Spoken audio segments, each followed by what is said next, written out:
आप किसी स्कूल, संस्था या ऑफिस में काम करते हो और आपको काम मिला है वहाँ के स्टाफ का सैलरी शीट बनाने का, लेकिन आपको यही नहीं पता कि आपके जो स्टाफ हैं या आपके अंदर जो स्टाफ काम करते हैं वो कब कब छुट्टी लेते हैं, कब वो एब्सेंट होते हैं और कब वो लीव लेते हैं, यानी कि छुट्टी मांगते हैं और उनका पेड लीव होता है। तो ऐसे सिचुएशन में किन फॉर्मूलाज का इस्तेमाल किया जा सकता है, कब किया जा सकता है, ये जानने के लिए आपको अटेंडेंस शीट कैसे मैनेज होती है या कैसे बनाई जाती है वो देखना पड़ेगा। करना क्या है, सिंपली आपको देखिए, मेरे आपके सामने जो है एक स्टाफ अटेंडेंस शीट बनी हुई है जिसमें कुछ सीरियल नंबर है, कुछ स्टाफ के नाम है, उनके पर डे सैलरी है। पर डे सैलरी क्या होती है कि जिस भी ऑफिस में काम किया जाता है जनरली वो वहाँ के रूल पे निर्भर करता है कि वो एक दिन का कुछ पेमेंट यानी कि कुछ अमाउंट जो है होता है उनका फिक्स होता है, और जितने दिन वो आते हैं उस हिसाब से वो कैलकुलेशन होता है। जैसे मान लीजिए वीक में जैसे 30 दिन होता है, वो अगर 15 दिन आ रहे हैं और एक दिन का 100 रुपया होता है, तो 100 गुना 15 करने के बाद जो सैलरी बनेगी वही उस स्टाफ की सैलरी मानी जाएगी। तो इसके लिए बहुत जरूरी है कि उस स्टाफ का पर डे सैलरी आपको पता हो, प्लस वीक में कब कब वो आते हैं, कब वो प्रेजेंट है, कब उन्होंने छुट्टी ली है, कब वो उन्होंने लीव लिया है, ये सारी जानकारी आपको पता हो। मैं जनरली देखिए आपके सामने में ही कुछ प्रेजेंट, कुछ एब्सेंट और कुछ लीव का डेटा तैयार करके रखा हुआ हूँ। इसी का कैलकुलेशन मैं बताने वाला हूँ। तो ये जो पर डे सैलरी, जैसे मान लीजिए फणीश्वर नाथ है, उसका 250 रुपये सैलरी एक दिन का बनता है, पर डे सैलरी है एक दिन का। अब वो मंडे को आया, ट्यूसडे को नहीं आया, वेडनेसडे को आया और थर्सडे नहीं आया, फिर प्रेजेंट है फिर एब्सेंट है।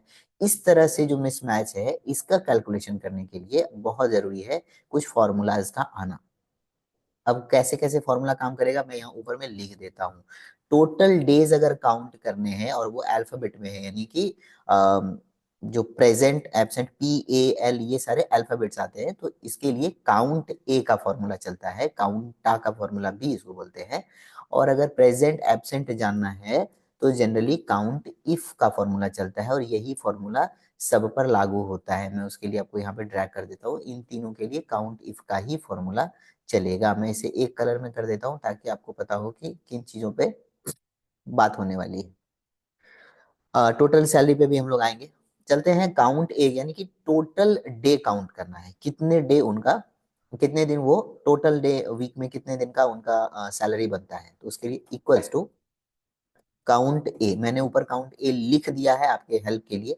काउंट ए का फॉर्मूला लगाएंगे, टोटल डेज काउंट करेंगे, हॉलीडे को काउंट नहीं करेंगे, मैंने हॉलीडे वहां पे लिख रखा है, संडे को हम लोग काउंट नहीं कर रहे। अगर आपके ऑफिस में संडे की भी सुविधा है काम करने की या उसका भी सैलरी एक्स्ट्रा बनता है, आप उसे भी काउंट कर सकते हो, कहीं कोई दिक्कत नहीं। जनरली संडे ऑफ होता है, इस वजह से मैंने 6 दिन। अब सप्ताह में जैसे 7 दिन होते हैं, यहाँ पे संडे को छोड़ दिया जाए तो 6 दिन होते हैं, 1 2 3 4 5 6, इस तरह से तो 6 दिन कैलकुलेट हो गया। अब यही फॉर्मूला मैं सब पे एक एक करके नहीं लगाऊंगा, क्यों? क्योंकि मैं डाटा एंट्री जानता हूँ, और डाटा एंट्री का मतलब है समय बचाते हुए किसी आंकड़े की प्रविष्टि करना या एंट्री करना। मैं इसे सिंपली ड्रैग एंड ड्रॉप कर दूंगा। कैसे करना है वो, क्लिक करना है, जो भी फॉर्मूला लगा है यहाँ कॉर्नर पे आके ये वाला जो प्लस बन रहा है इसे आपको नीचे की तरफ लेफ्ट क्लिक दबाते हुए खींच देना है। टोटल 6 दिन काउंट होके आ गया। अब मुझे जानना है कि इन 6 दिनों में ये जो फणीश्वर नाथ जी है ये कब कब आ रहे हैं। Equals to count if, count if का formula, double click, range select, यानी कि इन पूरे एरियाज में, इन पूरे 6 दिन में मुझे क्या जानना है, कितने दिन प्रेजेंट हुए। यानी पूरा एरिया सेलेक्ट करने के बाद कॉमा लगाना है और मुझे उस एरिया में पी ढूंढना है, यानी प्रेजेंट डे जानना है। या प्रेजेंट डे निकालना है, इसलिए मुझे पी ढूंढना है, क्योंकि मैं पी से उस सिंबल को पहचान रहा हूँ कि इन्होंने आज के दिन प्रेजेंट थे, तो मैं पी से पहचान रहा हूँ, इसीलिए इन्वर्टेड कॉमा में पी लिख देना है और इन्वर्टेड कॉमा क्लोज कर देना है, ब्रैकेट बंद करके एंटर प्रेस करना है। टोटल ये 3 दिन प्रेजेंट थे, कहाँ कहाँ, मंडे को, वेडनेसडे को, फ्राइडे को, ठीक है। अब वही फॉर्मूला लगा के सिंपली ड्रैग एंड ड्रॉप करना है, सेम फॉर्मूला सब पर लागू होगा। जो व्यक्ति जितने दिन आया उतने दिन का यहाँ पर काउंट हो रहा है। ये व्यक्ति जो है ये है आपका प्रफुल्ल बिलोरे। बड़ा यूनिक नाम मैंने ले रखा है ताकि आप लोग को मजा आए सीखने में। ये 2 दिन काउंट हो रहा है प्रेजेंट, क्यों? एक दिन ये प्रेजेंट हुआ था मंडे को, फिर ये वेडनेसडे को, उसके बाद अल्फाबेट में देखिए आप एब्सेंट है और लीव है, तो ना ये लीव को गिन रहा है ना ये एब्सेंट को, क्योंकि वहां पे ए और एल लिखा है, ये किसको गिनेगा, ये प्रेजेंट को गिनेगा। काउंट इफ के फॉर्मूला से गिनो अगर प्रेजेंट है तो। अब मैं एब्सेंट की तरफ चलता हूँ।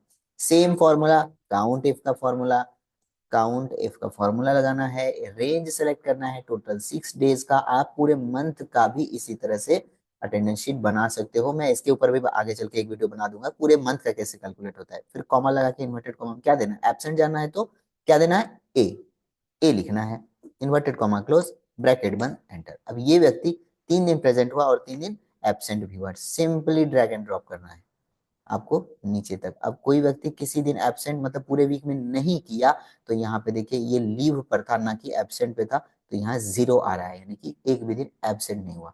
अब लीव डे निकालने के लिए भी सेम फॉर्मूला, क्या करना है आपको पता है, इन्वर्टेड कॉमा में एल देना है। क्यों, लीव डे को मैं एल से पहचान रहा हूं, तो यहाँ से काउंट इफ सेलेक्ट, पूरे रेंज को सिलेक्ट करना है, कॉमा लगा के इन्वर्टेड कॉमा में एल देना है, इन्वर्टेड कॉमा क्लोज, ब्रैकेट बंद और एंटर। अब ये व्यक्ति के कभी लीव लिया नहीं इस पूरे वीक में तो वहां 0 है। जिसने जिसने जब जब लीव लिया उस हिसाब से इसका सैलरी बनता है। अब कंपनी अपने हिसाब से रूल लगाती है कि अगर लीव है, नॉन पेड लीव है या पेड लीव है, तो मैं इसे पेड लीव मान के चलता हूँ कि छुट्टी तो मिली लेकिन उस दिन के पैसे नहीं कट रहे। तो यहाँ पे हम लोग, सॉरी, अगर लीव है तो पैसे कट रहे हैं ऐसा मान के चलते हैं। और प्रेजेंट डे जितने दिन वो आया सिर्फ उसी का सैलरी उसको देना है, यानी उसको गुना करना है। प्रेजेंट डे 3 है तो 3 को गुना करना है कितने से, पर डे सैलरी से, यानी 250 इंटू प्रेजेंट डे। करना कैसे है, इक्वल्स टू लगाना है और पर डे सैलरी यानी C4 ब्लॉक पर क्लिक करना है, गुना करना है प्रेजेंट डे से। ये टोटल डे से मैं क्यों नहीं कर रहा हूँ, क्योंकि एब्सेंट का पैसा इनका कटेगा इस वजह से। आप चाहो तो अपने हिसाब से अपने स्कूल या अपने स्टाफ का सैलरी फिक्स कर सकते हो, उसमें बिल्कुल आप स्वतंत्र हो। मैं ड्रैग एंड ड्रॉप करूंगा और मैं देखूंगा कि सभी स्टाफ की सैलरी किस तरह से यहाँ पर क्लियर दिखाई दे रही है। जो ये फनीश्वर नाथ जी इनके 750 रुपया है, जबकि संतोष राय का 1500 है। क्यों, क्योंकि ये सबसे ज्यादा दिन प्रेजेंट रहे।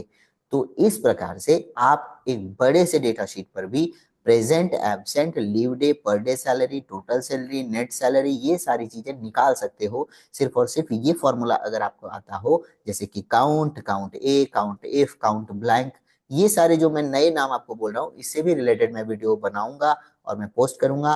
तब तक के लिए बने रहिएगा अपने चैनल के साथ। वीडियो पसंद आए तो लाइक करिए, प्रॉब्लम आ रही है तो कमेंट में लिख के बताइए, मैं कोशिश करूंगा आपके प्रॉब्लम्स का सॉल्यूशन निकाल के पोस्ट करने का। तब तक के लिए थैंक यू।